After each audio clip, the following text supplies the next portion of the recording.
Hey everybody, welcome back to the Skookum Report. I'm Bob, and sorry it's been a while since I posted a Skookum Report, but I got some good ones for you today, and I hope you enjoy them. This comes from Bobbie Short's material, and as always I want to thank her and her friends and family for allowing me to share everything from all her hard work that she had done. She's a good woman. The first few sightings are from Virginia, and the last one from Virginia is pretty awesome. Quantico Marine Corps Base at the ammunition storage area. And then there's a story about the legend of Bigfoot and the Honey Island swamp monster. But this guy calls it a Wookiee. It's Dr. Paul Wagner calls it a Wookiee. Not sure if he's familiar with Chewbacca or not, but anyway, this first couple are from Virginia, and I'm going to go ahead and start with this one. A letter from John Lutz to Sabina Sanderson. This was written in the 1970s. She was at the Odyssey Research Association in Baltimore, Maryland. A story told to him by a resident of Atlanta regarding a skunk hunt on June 29th in 1972 in mountainous terrain somewhere in Virginia. The man said he and two relatives were walking up the side of a mountain about 8:45 p.m. when something huge was heard coming down, and they scattered out of the way in panic. Now, he saw the thing, and he described it as 7 to 8 feet tall, 500 pounds, running on 2 feet, covered with hair, and with a face like an ape. That's funny. Somehow, some people describe them as they have a face like an ape. And some people say, they have a face more like a human. I guess there's different kinds, but anyways. The second one from Virginia here is from Dinwiddie County, Virginia. It was the end of April 1977. And according to the Roanoke Times, a set of 16-inch footprints were found crossing a strawberry patch on the farm of Rupert Williamson in Dinwiddie County. And that's in Virginia. The Roanoke Times. 16-inch footprints found crossing through a strawberry patch on the farm of Rupert Williamson. That's something. This is Pittsylvania County, Virginia. It's Pittsylvania County, Virginia. On May 17th, the Danville Bee carried a story that a Pittsville County deputy was checking Bigfoot reports, and a woman who preferred to remain anonymous, but whose reputation for the truth and veracity is irreproachable, said the thing she saw was hairy. It was about 7 feet tall, but after she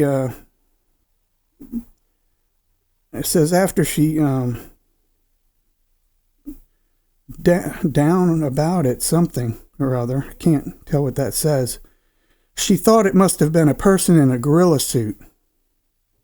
That's probably supposed to say after she thought about it. She thought it must have been a person in a gorilla suit. Isn't that always how it works? Now this one's interesting. This is on the Quantico Marine Corps Base in Virginia, and it happened at the ammunition storage area referred to as the ASA, and it's called the ASA Monster.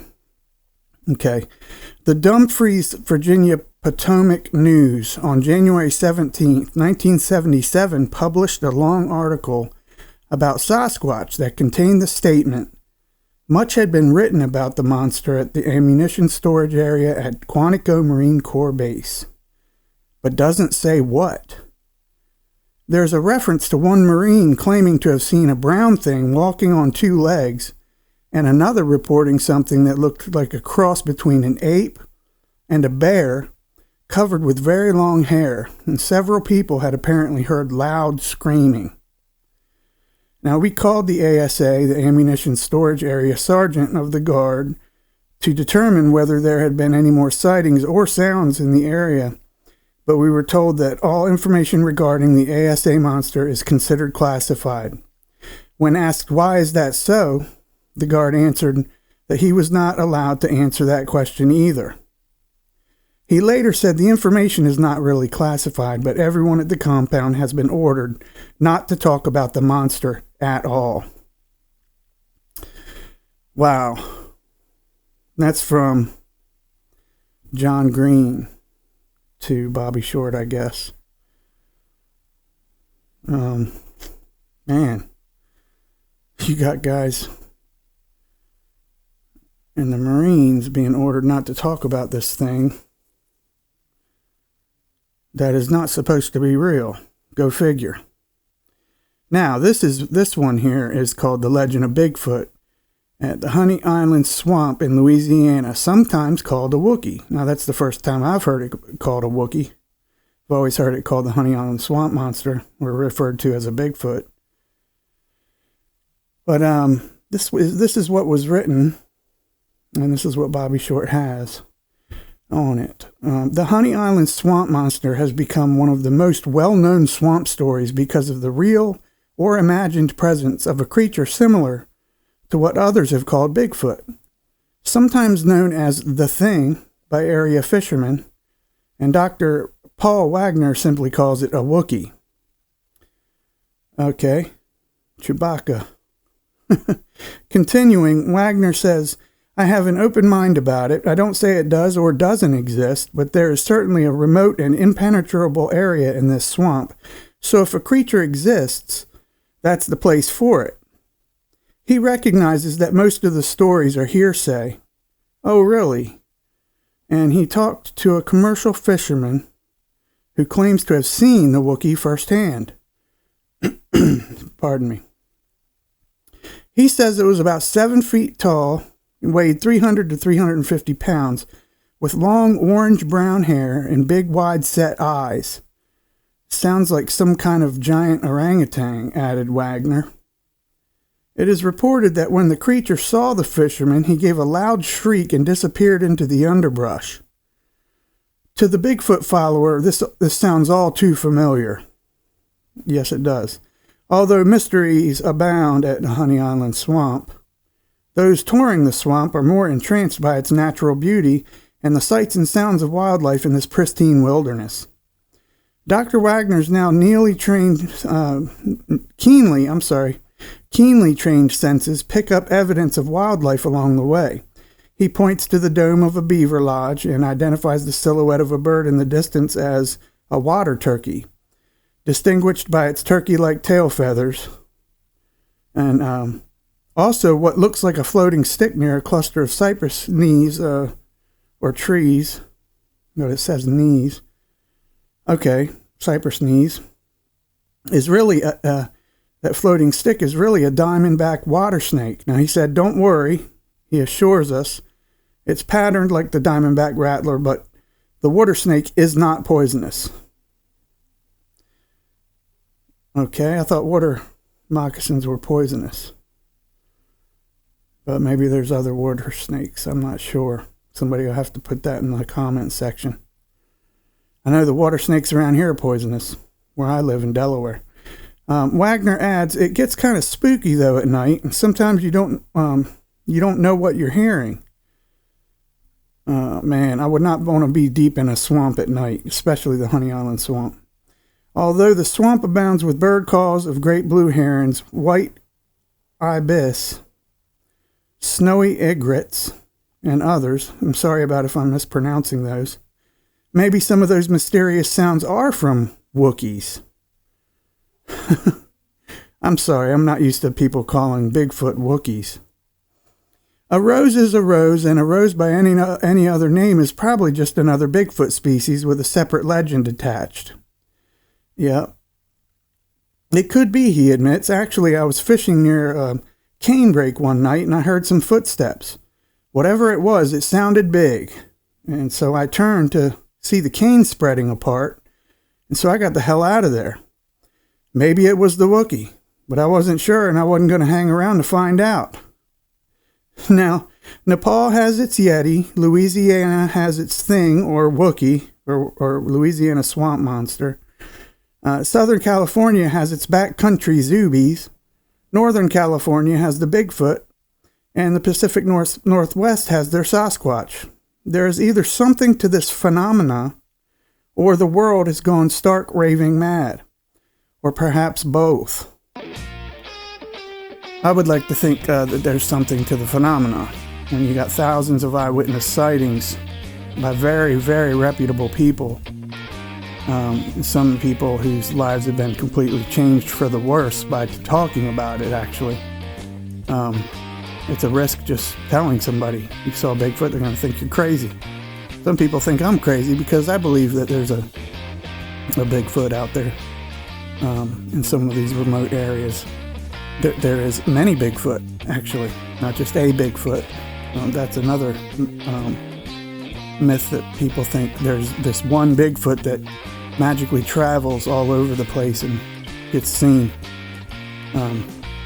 There has to be a group or a clan of them that reproduce, and they travel and spread throughout, from the Pacific Northwest all the way down to Florida, from Maine all the way over to Texas and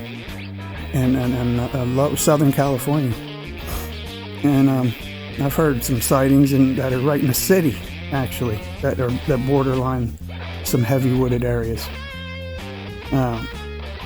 One show I saw, a documentary where this kid had a picture, I think it might have been Finding Bigfoot. He had a picture of this thing standing next to a stop sign, and it was as tall as the stop sign, which was, I forget what they said these signs are, but it had to be like 8 feet, something like that. Maybe more, 9 foot. But I'm just guessing there. But man, it's good to be back doing another Skookum report. I hope to have more out soon. And I just want to say God bless you all. I love you guys. Couldn't do it without you. And want to send a shout out to Big Mike. And want to send a shout out to Pookster, USMC, and Dave. And just want to thank you guys for your continued support. You're awesome. And if any of you hearing this within the sound of my voice has had a Bigfoot sighting or a Bigfoot encounter or something that happened to you in the woods and you're not quite sure what it was, and you want to have it on the Skookum report here, write it down and shoot it off to me in an email at skookumreport@gmail.com. That's skookumreport@gmail.com. SKOOKUM report@gmail.com. And I'll be sure to get it up on the show for you. It's definitely not a problem. It's a place for you to vent, talk about it, talk with others in the comment section. There's not going to be any ridicule here, because I block people that do that, and it's just a safe place to talk about it, get it off your chest. Because I know people think you're crazy, and I've not even seen a Bigfoot, and people think I'm crazy for doing what I do, podcast about Bigfoot. But it's got to get out there. People got to find out, realize there's something out there, and they got to know. It's just like Steve Isdale says on how to hunt. He wouldn't want his kids not knowing that there's something out there and to be ready for it or be prepared for it. It's dangerous. And why is the government keeping this from us? We've got to get the truth out. And so I'm just doing a little small part to try to help that. You guys take care, and I will talk to all of you soon. And please leave a comment in the comment section. And I enjoy talking to you guys. Just to say hi, and don't forget to subscribe, hit that like button, and hit that bell if you want notifications whenever a new Skookum report is put up on the air. So that's about it for today. God bless you guys. I love you all, and I'll see you again soon on the Skookum report. I'm out.